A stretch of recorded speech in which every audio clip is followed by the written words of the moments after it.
In the fall of 1984, a young couple checked into a remote Arizona motel and was never seen again. Their car was found abandoned behind the building, the keys still inside. For nearly 40 years, no one knew what happened to them, until a former housekeeper came forward with a disturbing memory. She swore she saw 3 people check out the next morning, but only 2 names were in the logbook and the page torn out the very next day. If you're drawn to cinematic mystery thrillers based on unsolved disappearances and buried secrets, subscribe now and hit the bell icon.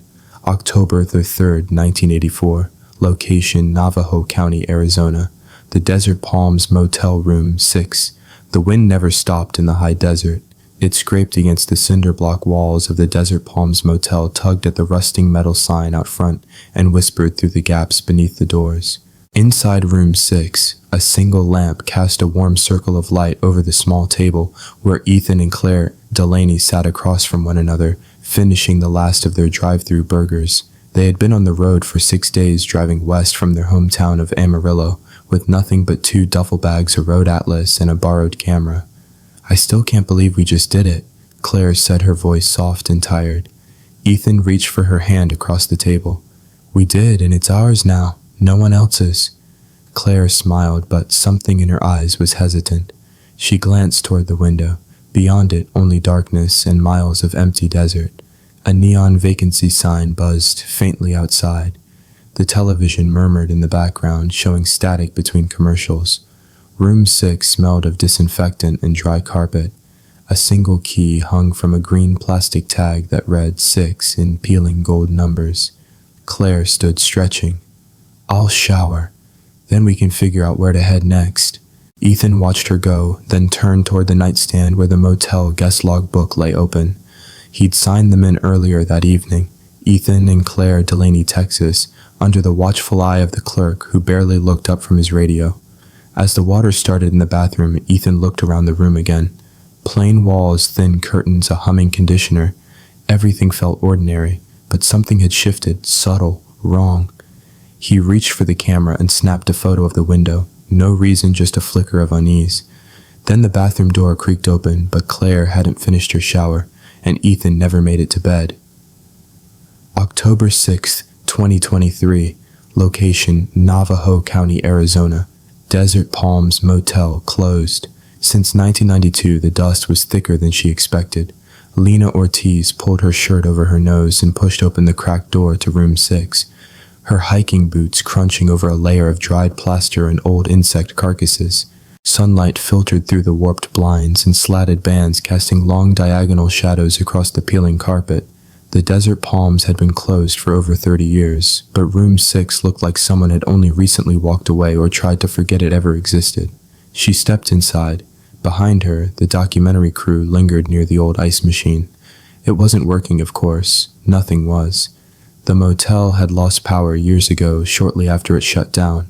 All that remained was sun-dried infrastructure and stories whispered through decades of silence. "This is it," one of the sound guys muttered. "Not exactly the Bates Motel." "No," Lena said quietly, "but 2 people vanished from this room and someone wanted it forgotten." She moved toward the bed frame, just a rusted skeleton, now its mattress long gone, and set her messenger bag on the floor. Inside were 2 things: her father's 1984 Minolta camera and a Xeroxed copy of the original missing persons flyer for Ethan and Claire Delaney. She unfolded the flyer. Missing Ethan and Claire Delaney. Last seen October 3rd, 1984. Age 26. Ethan 24. Claire driving a light blue Buick Skylark Texas plates. No known history of mental illness or criminal behavior. Considered endangered. Her fingers trembled slightly. She wasn't doing this for content, not just for that. This case had haunted her since the night her grandfather, a former Navajo County deputy, drunkenly told her the phrase that stuck. "We never logged him out." No one had understood what he meant at the time, but Lena had grown up with dusty boxes of old police reports in the back of the house and a fascination with unsolved cases. The Desert Palms mystery had become her obsession, and now with her true crime docuseries Desert Shadows picking up traction online, she'd finally convinced the property's current owner to let her in. The innkeeper's ledger, the original motel guest book, had been stored in a shed behind the office. She'd found the entries from that week, but one page had been torn out. Later that afternoon, the crew wrapped for the day. Lena stayed behind. She wandered the quiet parking lot, boots crunching gravel, the sun hot against her shoulders. The Buick Skylark the Delaunay's had driven had been found 3 days after their check-in, parked out back near a broken fence. The keys had been inside trunk empty, no blood, no bodies, just absence. She walked around to that same spot now, brushing aside thorny weeds that had grown up through the gravel, a few scattered beer cans, a rusted hubcap, but something glinted under a layer of compacted dirt near the base of the fence post. She knelt and dug gently, a small sliver of something white with faint blue lines. Her heart kicked hard. It was paper faded brittle but preserved in the dry climate.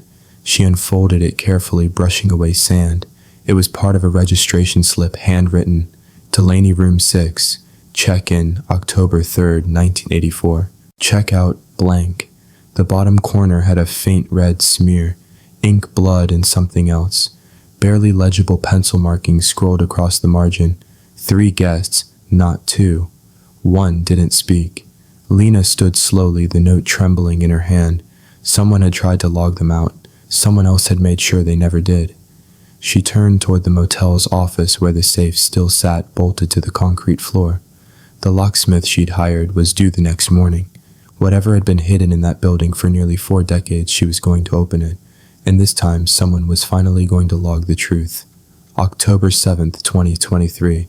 Location Navajo County, Arizona Desert Palms Motel Office. The locksmith arrived at sunrise. He was a lean man in his 60s with weathered hands and a faded denim shirt. He introduced himself simply as Dale and didn't ask many questions, which Lena appreciated. She didn't need another amateur sleuth or a true crime junkie complicating things. She needed someone who could break into a safe last opened during the Reagan administration. Models, old Dale said, squatting beside the rust-flecked safe in the corner of the motel office. Standard floor bolt quarter and steel body. Might have been good in its day, but 30 years of dust and desert heat shouldn't be too hard.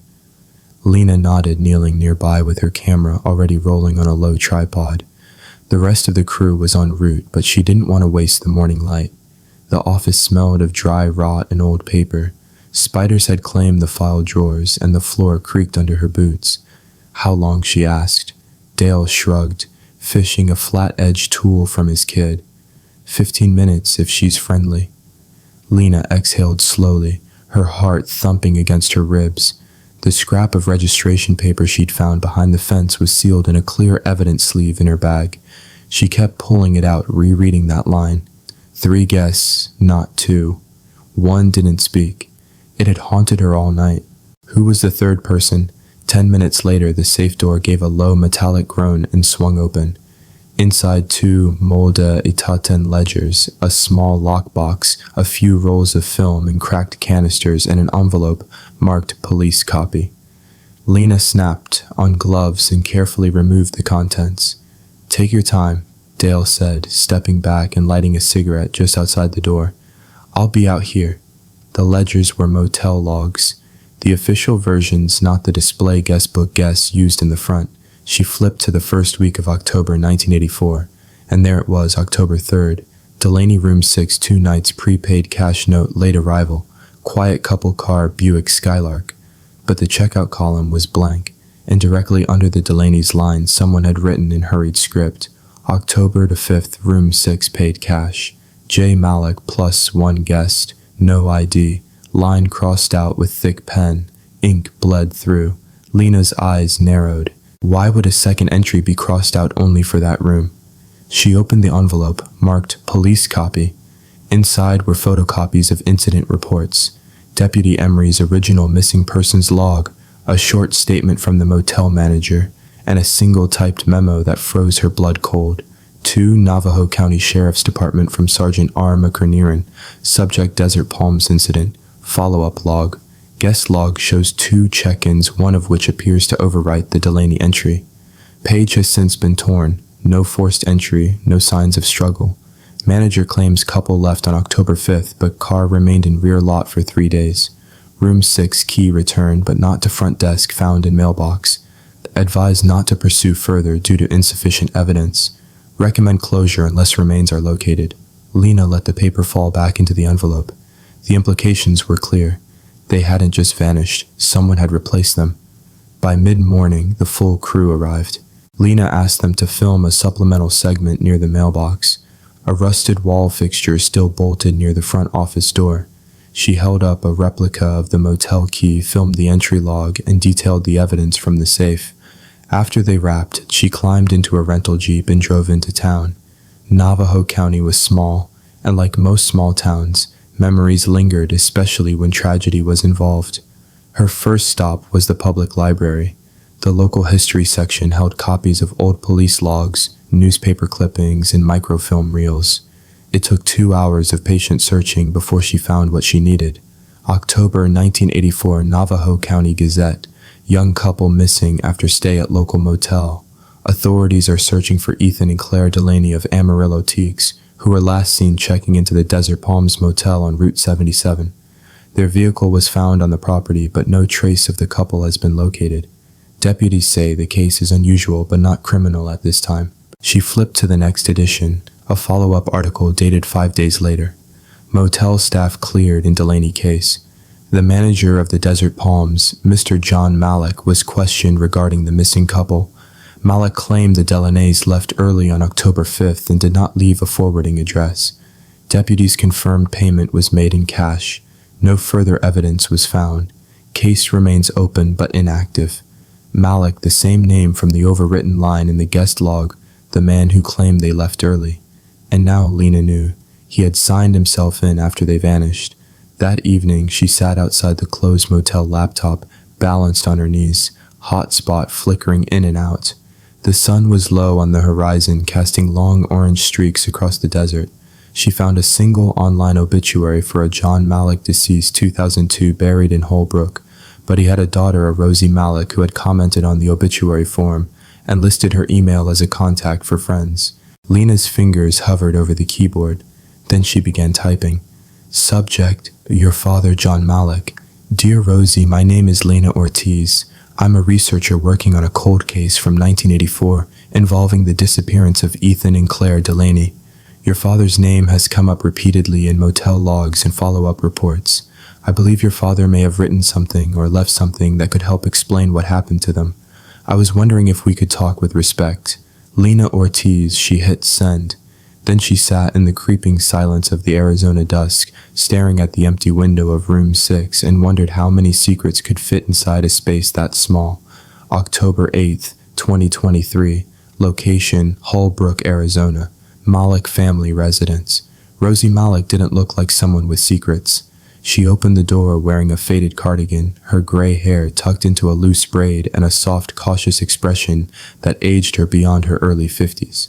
Lena stood on the porch of the modest bungalow with her camera case slung over one shoulder and a notepad in hand, careful not to appear too eager. The last thing she wanted was to spook a woman who might hold the key to everything. "You're the one who emailed me?" Rosie asked. Her voice was quiet but firm, the voice of someone who had lived through quiet grief and noisy rumors.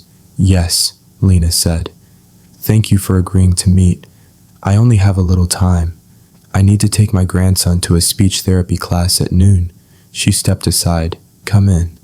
The inside of the home was warm and filled with the smell of cinnamon and old upholstery. Family photos lined the mantel. Birthdays, graduations, a wedding from the 90s, but no photos of her father, not a single one. Rosie gestured to a chair near the coffee table.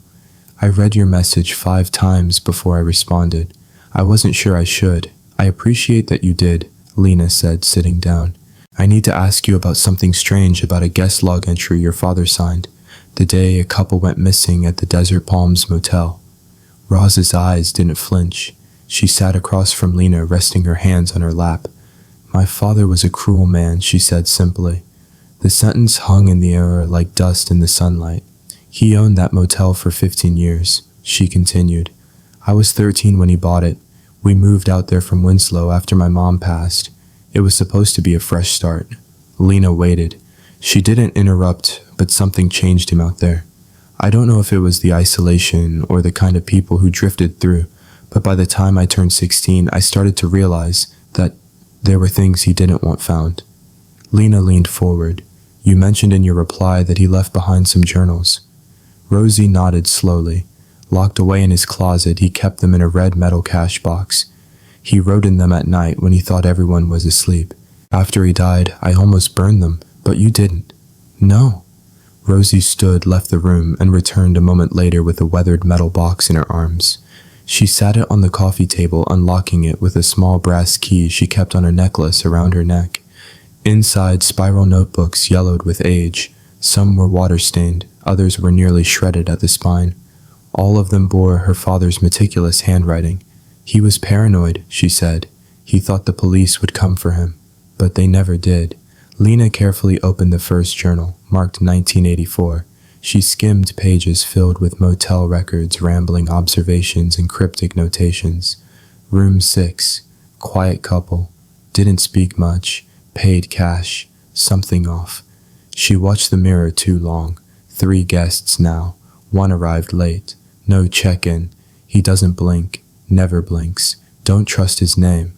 The girl screamed once, muffled. I didn't move. Lena's breath caught. What does that mean? She whispered.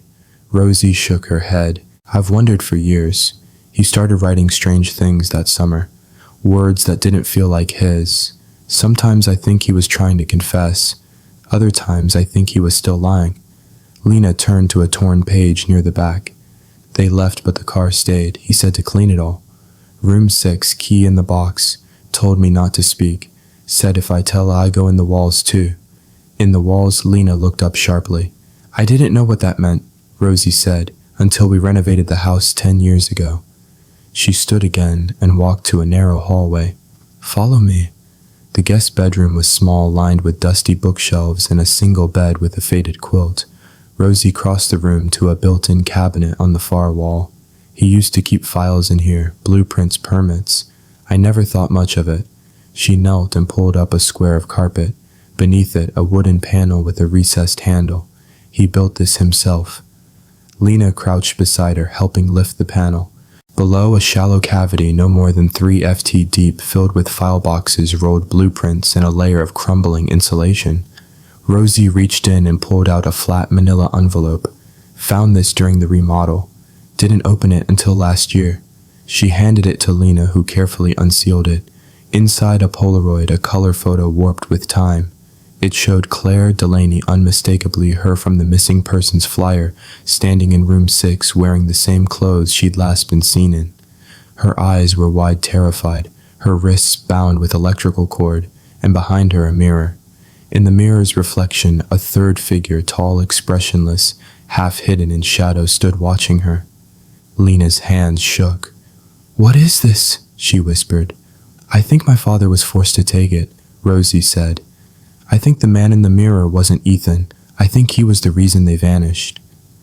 That night, Lena sat in her motel room in Holbrook, staring at the photo under the soft bedside lamp. Claire had been alive after the supposed checkout date. Someone else had entered room 6, and someone who didn't speak, didn't blink, and didn't check in, had been inside with her. Her phone buzzed, a text from an unknown number. You're asking the wrong people. Room 6 never closed. You just stopped looking. Lena stared at it. No caller ID, no reply option. She read the message again. Room 6 never closed. October 9th, 2023. Location Navajo County Sheriff's Office. Cold Case Archives. The records room smelled like cardboard and time. Lena stepped into the climate-controlled silence of the Sheriff's Department basement, escorted by Deputy Tams and Reyes, a sharp-eyed woman in her late 30s with a ponytail, pressed slacks and a badge clipped cleanly to her belt. We don't let civilians in here often, Reyes said, flicking on the overhead lights. Rows of steel shelves stretched into the dim, each one crowded with bankers' boxes, folders, and unmarked binders. But the sheriff allayed your request, said, if you're stirring up the Delaney case, you might as well have full access. Lena nodded. I appreciate it. I'm not trying to interfere with active investigations. I'm just trying to figure out what went wrong back then. What went wrong? Rahia said, crossing her arms. Is that no one cared much in '84 when a young couple from out of state disappeared. They chalked it up to an elopement gone wrong. No bodies, no crime. Lena paused. You sound like you don't believe that. Reyes gave a faint smirk. Let's just say I've seen too many people disappear quietly in this county. Not all of them had someone like you digging after them. Lena followed Reyes to a shelf labeled Unsolved, 1980 to 1989. The Delaney folder was easy to spot, a single half-inch file wedged between thicker binders. This is it, Lena asked. That's all that made it to archives, Reyes said. There was supposedly more, but no one knows if it was misfiled, lost, or never existed. Lena opened the file carefully. There were only 6 pages inside. Initial incident report. Officer Dean Wilkes responded to a call from motel manager John Malik on October 5, 1984. Malik claimed the couple had left early, but their car remained. No sign of struggle. Room appeared normal. Property tag. Vehicle found behind the motel. Blue Buick Skylock unlocked. Keys in ignition. Personal items left inside, including Claire's purse and Ethan's shoes. Follow-up interview. Malik reiterated they had left around dawn. Claimed they were in a hurry. No CCTV at the property. Evidence submission form. 1 Polaroid camera submitted. No film inside. Final status update. Case marked inactive. Insufficient evidence. Supplemental note. A handwritten page unsigned. Room 6. Mirror not secured properly. Large crawl space behind. Found scratch marks on the inside frame. No prints. No follow-up ordered. Lena stared at the last note. Deputy, she said quietly. Was the room ever forensically searched? Reyes shook her head. Not thoroughly. That's what bothers me. If that supplemental note is right, if there was a crawl space, it would have been the perfect place to hold someone or stash something. Lena tapped the note. No prints, no follow-up, no explanation. Exactly. Lena closed the file. I want to go back tonight. Reyes frowned. Alone? No, Lena said, with someone who can remove a mirror. October 9th, 2023. The desert night was unnaturally still. No wind, no insects, just silence and dust. Lena stood in room 6 again, her flashlight beam dancing across the yellowed walls. Deputy Reyes stood beside her in plain clothes, carrying a crowbar and a canvas tool bag. You sure about this? Reyes asked. No warrant. This place has been abandoned since 1992. We have the owner's permission. We're just checking old infrastructure. Right? Reyes smirked and approached the mirror above the rusted dresser. It was large, nearly 4 ft wide, bolted into the wall with 6 industrial-grade fasteners. The glass was cracked near one corner but intact. Reflected in it, Lena saw herself standing behind Reyes and nothing else. No shadow in the corner, no second figure, but the memory of the Polaroid still haunted her. Reyes went to work loosening bolts with practiced hands. After 20 minutes, the final screw clattered to the floor. With a grunt, she slid the mirror forward and leaned it against the bed frame. Lena stepped forward. Behind the mirror, a recessed cavity nearly 4 feet tall, 5 ft wide, a crawl space. It was dark deeper than it looked, encoded in cobwebs. The back wall was unfinished concrete, but the bottom edge was covered in scratched paint and something else. Faint drag marks. There's something back there, Lena whispered. Reyes handed her a flashlight. Go slow. Lena crouched and crawled forward. Her knees scraped against the wood floor as she maneuvered deeper into the void. The air grew colder. The smell was stronger here. Old mildew and something else metallic stale. She reached the back wall and found a hinged panel cleverly disguised in the wood slats. She pressed gently. It swung open with a groan. Inside, a tattered denim jacket folded over what looked like bones. Human ribs collapsed against the floorboards, partially buried in silt. Lena recoiled. Reyes leaned in behind her flashlight, sweeping the small chamber. Oh my God, Lena swallowed. We need a forensic team now. But she wasn't finished. Near the remains was a second item, an undeveloped roll of film labeled October 84th in faded Sharpie. And next to it, a chain gold, delicate with a name tag still legible through the grime. Claire, 1:36 a.m., October the 10th. Back outside sirens lit up the desert road. Forensics vans arrived. Reyes gave a statement to the mobile team. Lena sat on the hood of her Jeep, wrapped in a blanket someone had handed her, staring at the motel's broken neon sign. Desert Palms vacancy, always vacancy. The crawl space had been silent for decades, and inside it, truth had sat waiting, patient, buried, and cruel. As the forensics team photographed the bones and bagged the jacket, Lena felt her phone buzz in her pocket. A new message. You opened the wrong side. The man who checked out was never written down. Look under the foundation. Room 7. Lena stared at the screen, ice in her chest. Who was sending these, and how did they know what came next? October 10th, 2023. Location, Desert Palms Motel. Room 7 adjacent to Room 6.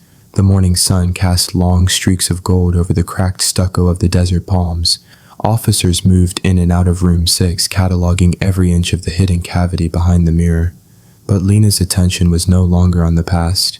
It was on what might be buried next.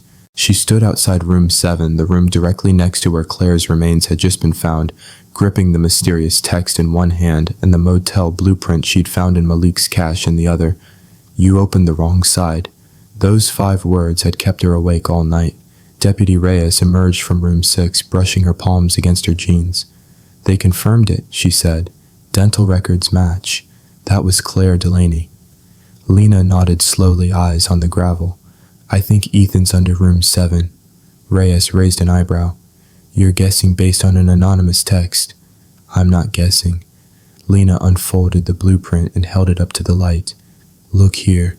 There's a crawl space running under both rooms, but the diagram shows an anomaly. A reinforced concrete section under Room 7. It doesn't match the rest of the slab foundation. It was added after the building was constructed. Reyes studied the blueprint. You think Malik poured a second slab to hide something? I think someone did. And I think Ethan's body is under it. Reyes sighed. It's circumstantial. I'll need clearance from Sheriff Proctor. Then get it, Lena said. Because whoever killed Claire didn't just vanish. They checked out under someone else's name. 3:47 p.m. Same day, Room 7 interior. They broke through the floor just after 3. The forensic excavation team had arrived with ground-penetrating radar and jackhammers. Lena stood just outside the threshold of Room 7 with Reyes and a technician as the cement floor cracked and groaned under pressure. It took 40 minutes to reach the second slab, the one poured beneath the original flooring. Here, said the lead tech, pointing to a discoloration in the concrete. Center of the room. That's where they reinforced it. Reyes stepped forward, cut through it. The sound of the drill biting into the concrete was deafening. Lena pressed her hands over her ears, her heart hammering as each layer of the past was peeled away. Then, silence. A dull, hollow clunk followed. They'd hit something beneath. The team switched tools, working slowly now. Dust filled the air. Finally, the floor gave way to reveal a sunken cavity no more than 5 ft across. Inside, bones tightly curled, a wedding band still on the skeletal ring finger, and the remnants of a plaid shirt, a perfect match to the one Ethan had worn in the last photo ever taken of him. Elena turned away, breath catching in her throat. Deputy Reyes bent down and shined her light into the cavity. Jesus, she whispered. 5:30 p.m. Same day, Navajo County Sheriff's Office. They brought in Lena for a full statement. She sat across from a whiteboard, scrolled with names, dates, arrows connecting motel rooms, timelines, and 2 headshots of Claire and Ethan marked deceased. Reyes sat beside her taking notes as Lena described the texts. Anonymous, specific, always one step ahead. You think the killer's still alive? Reyes said. I think they're watching, Lena replied. She pulled out her phone and showed the most recent message, received an hour after Ethan's remains were discovered. You're too close? Some doors stay locked for a reason. Reyes read it twice. You think Malik was working with someone? I think Malik was covering for someone. 10:04 p.m., Holbrook, Arizona, Rosie Malik's house. Lena returned to the Malik residence just as the streetlights flickered on. Rosie opened the door, her expression tense. I saw the news. We found Claire, Lena said, and Ethan, both of them. Rosie's hand went to her mouth. She stepped aside and motioned for Lena to enter. I need to ask you something, Lena said once inside about the man in the Polaroid. Rosie nodded. You told me your father was afraid of him, that he wouldn't speak, that he appeared without warning.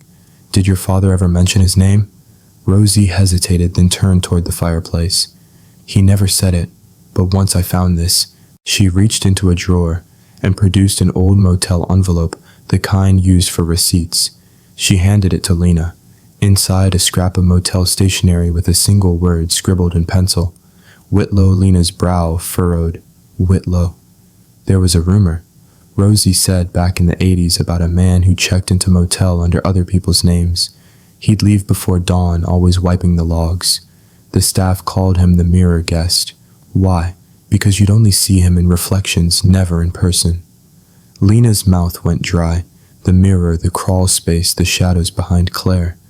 The man was never logged, because he never existed on paper, but he'd left traces in fear and whispers and erased names, and someone was still protecting him. Later that night, Lena couldn't sleep. She sat in the dim light of her motel room, staring at the name scrolled on the back of the Desert Palms envelope. Whitlow. It wasn't just a lead. It felt like a phantom someone had tried to scrub from history. She'd already run the name through online databases, genealogy sites, and law enforcement bulletins. No arrest records, no known address, no photo. It was like chasing smoke. She opened her notebook and flipped back to the torn registration slip she'd found behind the fence. 3 guests, not 2. One didn't speak. Who was the third, and why did he stay in the walls? By sunrise, she was back at the Desert Palms, with Reyes, who looked equally sleep-deprived and on edge. I got a call this morning, Reyes said, rubbing her eyes. The sheriff wants us to stand down, turn everything over to cold case, and let the department handle it. Alina stared at her after what we just found. He's citing jurisdiction, wants to avoid outside interference, said the family of the Delanays will be notified properly and that the rest is department business. That's code for burying it, Lena said flatly. Reyes didn't argue. She opened the back of her SUV and handed Lena a slim manila envelope. This wasn't officially logged. I found it last night in an unscanned box from the original 1984 evidence stack. Lena opened it and pulled out a page, a carbon copy of a handwritten maintenance ticket, October 2nd, 1984, requested by J. Malik, Room 7, mirror anchor unstable, Room 8, foundation settling, noted, new crawl space crack behind wall in Room 6, rain specked crawl access. On the back, in a different hand, someone had scribbled a phone number and a single word. Whitlow. Lena's pulse kicked. Someone had flagged him and Malik had still let him in. Later that day, Lena drove east out of Holbrook, following a hunch that was more gut than logic. She passed the red cliffs and endless scrub of the Arizona high desert, every mile blurring her thoughts into static. If Whitlow was real, he wasn't going to show up on a background check. He wasn't going to be in a photo album or a fingerprint database, but he might still be in someone's memory. She pulled into the Navajo Nation's Historical Preservation Archive, a modest building off a side road with peeling turquoise trim and a hand-painted sign. Inside, the air was cool and lined with shelves of aging tribal documents, local records, and land use reports going back 100 years. The curator, a reserved woman in her 70s named Marie Noda, led Lena to a back room filled with filing cabinets and microfiche reels. I heard about the Delaney case on the local radio, Marie said. People used to whisper about that motel even before the disappearances. What kind of whispers? Lena asked. Marie paused. There was talk of a drifter, she said. White man tall came through maybe once or twice a year. Never said much. Paid in exact cash. Stayed only one night. Always in room 6. Lena's skin prickled. Anyone ever get a name? Marie reached into a drawer and pulled out an old missing persons bulletin from 1979. The image was sun-faded, the corners curled. Not missing exactly, she said, but no one's seen him since the late 80s. Name was written down once on a Navajo land trespass form. He was caught camping out near Canyon to Chell. Refused to give ID, just said he was passing through. When the ranger filled out the form, he asked him for a name. Guy just said one word. She turned the paper toward Lena, scrolled at the top of the form, Whitlow. By the end of the week, the story had begun to catch fire online. Local reporters picked up Lena's footage from the motel excavation. Regional outlets called it the Desert Palms cold case. Reddit threads speculated everything from cult involvement to government conspiracy. Most ignored the unsettling truth. The likeliest suspect had never left a trace of himself. He had only ever shown up in fragments, a mirror reflection, a scrolled note, a voice through a wall. Lena sat in her motel room again on Friday night, staring at her edit timeline, the footage from room 6 and room 7 open on dual monitors. She slowed the video frame by frame, watching herself, and Reyes remove the mirror, reveal the crawl space, uncover the remains, and then something caught her. In one frame, just one, the reflection of the camera operator passed across the broken glass. But behind him for less than a second, there was another shape, a tall figure unmoving, barely visible in the shimmer. There had been no one else in the room. She froze, the frame zoomed, and her breath hitched. The reflection had no face. At midnight, her phone buzzed again. "You found her. You found him, but you haven't found me. I never left. Room 6 was mine before it was theirs. The housekeeper saw me. She just never told you." Lena's hands trembled. There had been a housekeeper. She remembered the name from the old interview notes. It had been buried in the police report, a 17-year-old, working part-time at the motel. She pulled up the file. Dolores Huxley, current address, still in Navajo County, still alive, and listed in public records as legally blind since 1986. Lena stared at the screen. The housekeeper hadn't spoken in 40 years, because maybe she hadn't just seen the third guest. Maybe he had seen her back. The next morning, Lena drove south through brittle sunlight and rust-cold dust, her tires humming along a road no one seemed to use anymore. According to public records, Dolores Huxley lived in a mobile home park near Snowflake, Arizona, a forgotten cul-de-sac where curtains stayed drawn and satellite dishes leaned like dying sunflowers. Lena pulled into a gravel drive beside Lot 14 and stepped out slowly. The house was quiet. A faded wind chime clinked dully against the porch. A hand-painted sign hung crookedly on the screen door. No solicitors, no church groups, no excuses. Lena knocked anyway. For a long moment, nothing happened. Then slowly, the door creaked open. A woman stood in the shadows, late 70s, sharp cheekboned with cataracted eyes and a thick braid of white hair over one shoulder. "Miss Huxley," Lena asked softly. "You the one digging up ghosts?" the woman replied. Lena hesitated. "I'm trying to find out what really happened in room 6. Dolores sniffed. "Then you're late." She stepped back and opened the door wider. "Come in," shoes off. Inside the home was small but clean, every surface covered in crocheted runners and religious figurines. A tabby cat slept curled on the windowsill. The air smelled like lemon polish and menthol. Dolores poured Lena tea in silence, then sat across from her at the kitchen table. "You used to work at the Desert Palms Motel," Lena began. Part-time summer of 1984, June through October, Dolores confirmed, was supposed to save for school. Didn't get that far. "Do you remember Ethan and Claire Delaney?" Dolores nodded slowly. They were polite kind, tipped $5 on the second night. Most people didn't leave nothing. What do you remember about the night they disappeared? Dolores stared off toward the curtained window. That was the night the air felt wrong. Wind stopped. Crickets stopped. Like the whole world was holding its breath. She traced her finger around the rim of her mug. "I knocked on room 6 to clean it around 10:00 in the morning. Mr. Malik told me to skip it. Said they'd checked out early, but the car was still there. I saw it when I took the linens to the dumpster. So you knew they hadn't left." Dolores's eyes turned to glass. "That's not why I remember. I remember because when I passed the room, the door was open just a crack, just wide enough." Lena leaned forward. "What did you see?" Dolores's voice dropped to a whisper. A man standing just inside, not Ethan too, tall, pale, didn't blink. He was facing the mirror, staring at it like it was water. "Did he see you?" Dolores's breath caught. He turned, looked right at me, but not with hate, not even anger, just emptiness. Lena's voice was low. Was it Whitlow? Dolores shuddered at the name. "I don't know who he was, only that when I blinked, he was gone." The door slammed shut. Lena scribbled furiously in her notebook. "Why didn't you tell the police?" Dolores shook her head. "Malik told me not to. Said it would ruin the motel's name. Said he'd deny I ever worked there. Said," she paused, "said that man knew where I lived." Lena closed her notebook slowly. "But he's gone now," she said. Dolores gave a bitter smile. "He's not gone. Not really. You don't bury a shadow. You just lose track of where it's standing."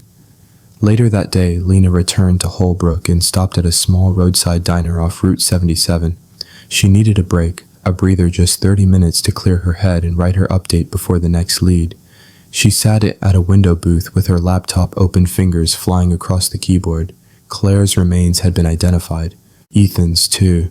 Deputy Reyes had sent her the forensic analysis confirming both had died within hours of one another. Strangulation, no hesitation, marks no defensive wounds. Clean, clinical, like someone who'd done it before. The waitress brought her coffee and Lena thanked her eyes, never leaving the screen. But then she noticed something odd. The receipt. There was no name on it, no table number, just a printed message at the bottom. Checkout complete. Room 6 reserved. See you soon, Lena. W. She jerked her head up. The waitress was gone. So was the cook. The diner was empty, dead silent. Lena stood slowly, blood pounding in her ears.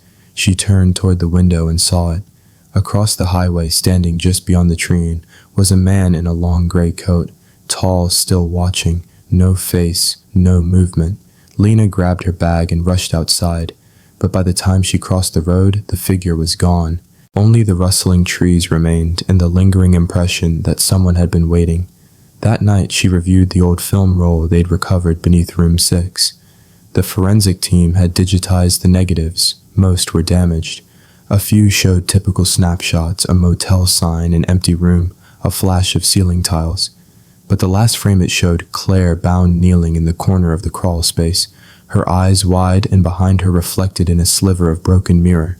That same expressionless figure, long coat, no discernible face, no eyes, just a presence.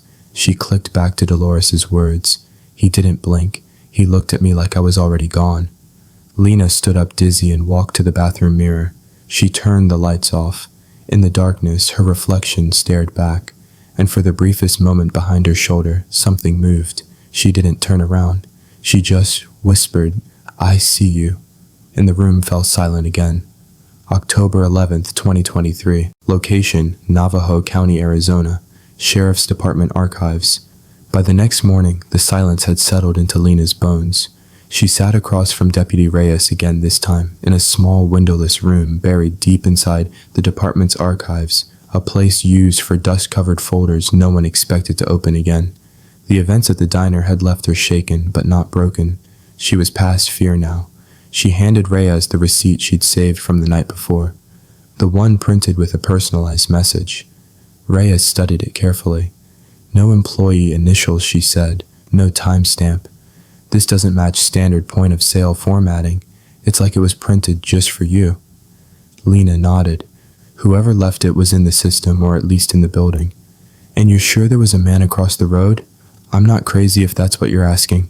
I'm not, Reyes said. I believe you, but we're running out of official explanations.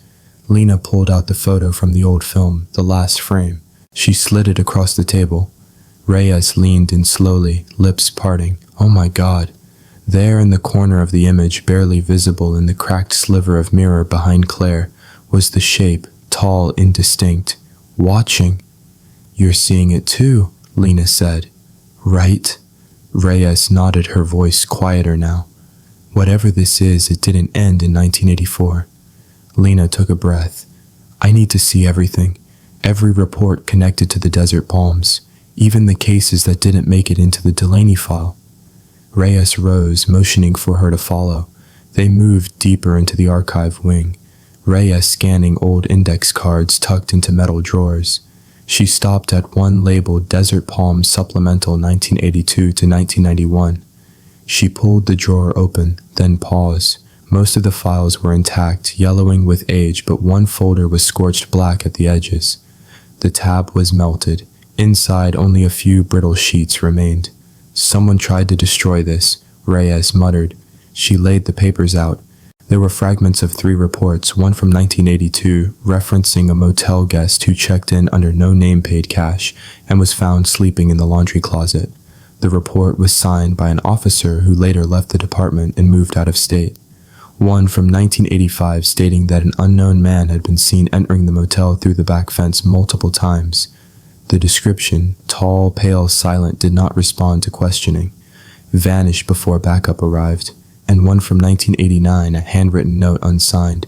He doesn't stay in the room. He stays in the walls. You don't hear him until he's already behind you. Lena's skin went cold. Whitlow wasn't just a drifter, she whispered. He was stalking that motel for years. Reyes nodded grimly, but nobody ever caught him. Nobody ever really tried. Lena looked at the note again. You don't hear him until he's already behind you. She stood abruptly. I need to see the original guest log books again. Not the police. Copies, the real ones, the ones from the property owner. Later that afternoon, Lena met with the current property owner, an older man named Russ Harmon, who'd inherited the Desert Palms land from a distant uncle and had never found a reason to bulldoze it. I was going to sell it as scrap, he said, unlocking a rusted shed behind his house. Then you folks came nosing around. Inside, Lena spotted it immediately. A crate marked Ledger's 1980 to 1991. She pulled on gloves and began flipping through brittle pages. Most of the logs were handwritten, some in different pens, different hands. She flipped to October 3rd, 1984, the Delaney's check-in date. There it was. Delaney Room 6, October 3rd. 2 guests paid cash and 2 entries down faint as if written over erased ink. W. Arm 5, no time, no ID, no checkout. Lena's hand froze. He'd been logged just once, just an initial, just W. She flipped further. Page after page, sporadic entries, and then she found something else. October 4th, 1986, Room 6W, no cleaning. July 9th, 1988, Room 6W, stay behind mirror. Each one scrolled in different ink, different years, always W, always Room 6, always instructions, not to anyone else but as if to himself. By the end of the day, Lena sat in her Jeep parked outside the Desert Palms, watching the sky darken to violet. She hadn't returned inside yet, not since the discovery of Ethan and Claire's remains. The police had cleared the site, boarded up the rooms, taped off the crawl space, but the building felt alive. Lights flickered behind the sealed curtains, a movement just out of sight in the broken window panes. She knew what the next step was, not a podcast, not a video. She had to go in one last time alone. She grabbed her gear camera recorder flashlight and walked up the cracked steps of Room 6. The boards were loose, the tape already peeling. She pushed the door open. The smell was stronger now, dust and something like rusted iron. The room groaned around her as if shifting under her weight. She stepped in. The mirror had been removed. The crawl space was sealed. She turned on her recorder. If you're in here, she whispered, I'm not leaving until I know who you are. A floorboard creaked behind her. She spun. Nothing. She took a step forward toward the old dresser and stopped. A single motel key sat on the surface. Tag number 6. Attached was a folded piece of paper. Lena opened it. Checkout is not optional. You chose this room. Now it chooses you. The lamp beside her flickered on by itself. She turned to run, but the door slammed shut. And behind her, in the cracked glass of the mirror leaning against the wall, something began to move. October 11th, 2023. Location Desert Palms Motel, Room 6. The door wouldn't open. Lena yanked the knob with both hands, the hinges rattling in protest, but it was as if the frame itself had locked from within. She turned to the mirror leaning against the wall, the one no longer bolted but still stained with time and warped by heat. The reflection shimmered unnaturally. Her own face stared back distorted, almost as if the mirror were a second behind a delay, like it was thinking about what to show. Then something else appeared, not in the room, but in the reflection. A figure too tall, motionless, a gray coat brushing the floor. A featureless face that seemed carved from ash. He didn't move, but he watched, and Lena could feel it deep in her spine and the hairs on her arms. Her body responded before her brain could. She backed away slowly. Okay, she whispered, breath catching in her throat. Okay, you want me here? I'm here. The lamp beside the dresser flickered again, then died with a final snap. Darkness swallowed the room. Lena fumbled for her flashlight, clicked it on, and swept the beam across the walls. The air grew colder. Her breath fogged, and on the far wall something new had appeared. Writing etched into the peeling paint with something sharp like a key or a nail. The walls, remember, the names were erased, but the guests remain. She scanned beneath the message and found dozens of smaller carvings. Initials, dates, room, numbers, a pattern. WW, room 6, room 6, room 6, but mixed among them something else. EDD 1984, CD 1984, DH 1986, JB 1989, RT 1991. She took out her notebook and matched the initials to the old unsolved cases from Navajo County. Some had been logged as runaways, others disappeared while traveling. All had one thing in common. They had stayed here in room 6. A few minutes later, Lena managed to force the window open. She kicked through the rusted frame, tearing her jeans on the ledge as she dropped into the gravel outside. The moment her feet hit the ground, the air felt normal again.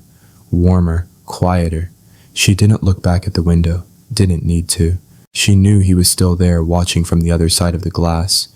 Later that night, she drove to Reyes's apartment just outside Holbrook, a small adobe building tucked behind a feed store.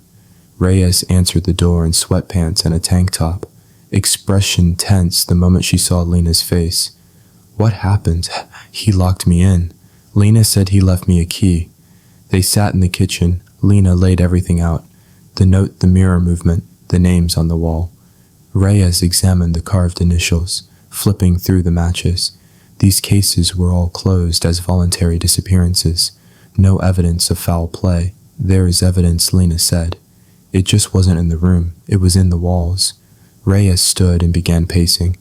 We can't keep this internal. The department's not going to take another look unless there's a body. There might be more, Lena said quietly. I think there are rooms we haven't opened yet. Reyes turned sharply. What do you mean I pulled Malik's original blueprints again? There's a door that doesn't match any exterior entry. It's between room 8 and the maintenance closet, but it's been drywalled over. Reyes rubbed her jaw. Room 9. No, Lena said. It's not on the motel's official layout. There's no record of it being rented, no keys, no notes in the ledger. Reyes stared at her. You think Malik or Whitlow used it? I think he lived in it. The next day, just before sunrise, they returned to the motel. No police backup, no team, just Reyes with her off-duty weapon and Lena with her camera and crowbar. They entered through the rear maintenance entrance, their flashlights cutting narrow beams through the dusty dark. Lena led the way down the corridor behind the guest rooms. She found it quickly, a section of drywall with mismatched paint, seam lines barely visible in the flashlight beam. The blueprint had been right. There was a space here, a hidden room. Reyes raised the crowbar and drove it into the seam with a sickening crunch. Drywall crumbled away in jagged sheets. Dust exploded into the air. They hacked for 5 minutes until a dark hollow opened on the other side. A wooden door, no handle. Reyes exhaled. Jesus. Lena stepped forward and pushed. It swung open easily. No lock, no latch, just a narrow hallway beyond, and at the end a single room unlit. No windows smelling of damp wood and old fabric. Inside was a cot, a mirror, and a box of Polaroid photos. Dozens, maybe hundreds, spilled across the floor like dried leaves. Lena knelt down, picking one up. It showed a young woman, terrified hands bound. Another a teenage boy gagged lying on a motel bed. Another a middle-aged man, his face bruised, eyes wide. Every photo was the same. Someone at the edge of fear, lit by the flash of that instant.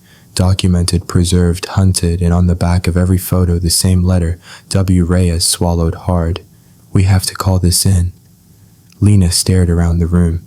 This wasn't just evidence. It was his archive. The one place he didn't need to hide, because it was already forgotten, because it had never been written down. And even as she stood there, the thought came unbidden, unshakable, chilling. How do you catch someone who was never logged in to begin with October 12, 2023?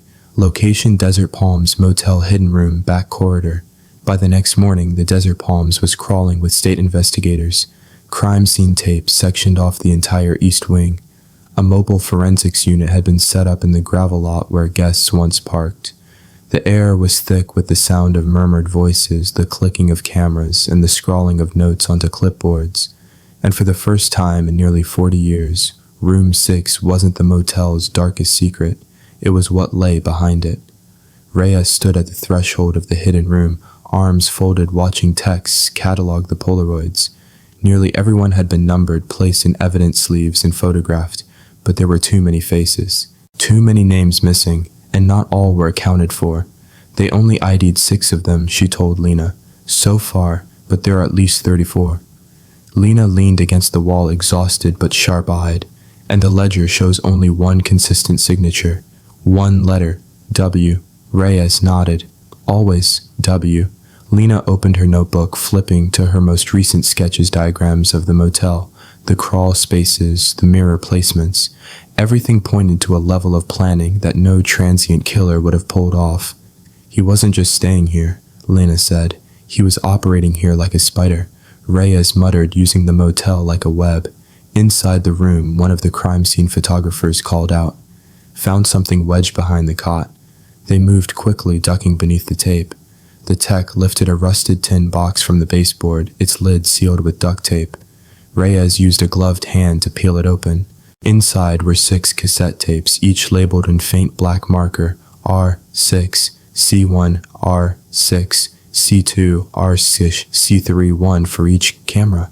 And on the back of the final tape, the one marked C6.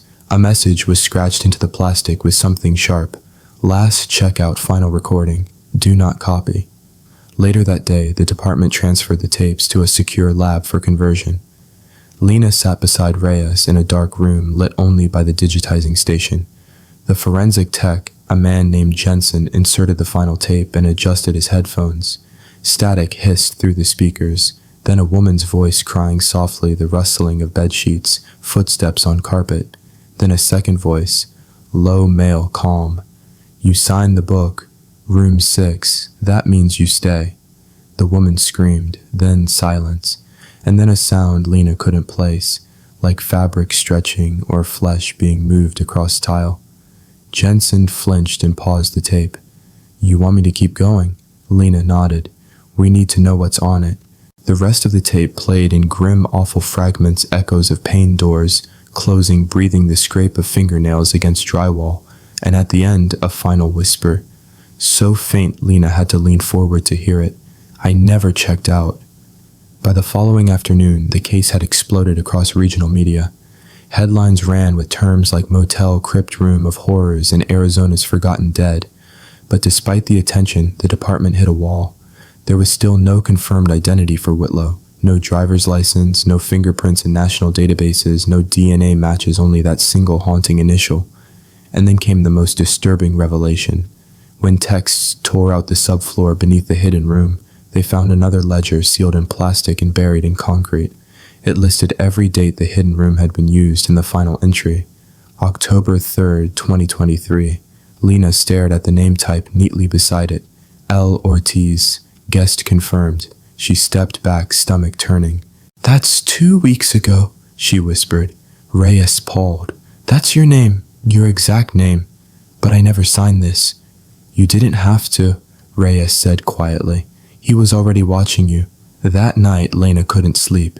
She sat in her hotel room with all the lights on, curtains drawn tight, the TV playing static just to drown out the silence.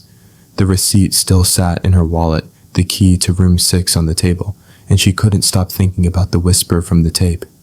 I never checked out. She turned toward the bathroom mirror. It reflected her room perfectly, too perfectly. She stepped forward slowly. The glass felt warm, and for a brief second she swore she saw something move behind her reflection. Not outside it, behind it. She touched the surface and it rippled like water. October the 13th, 2023. Location, Winslow, Arizona. Whispering Pines Motor Lodge. By the next morning, Lena checked out of her motel.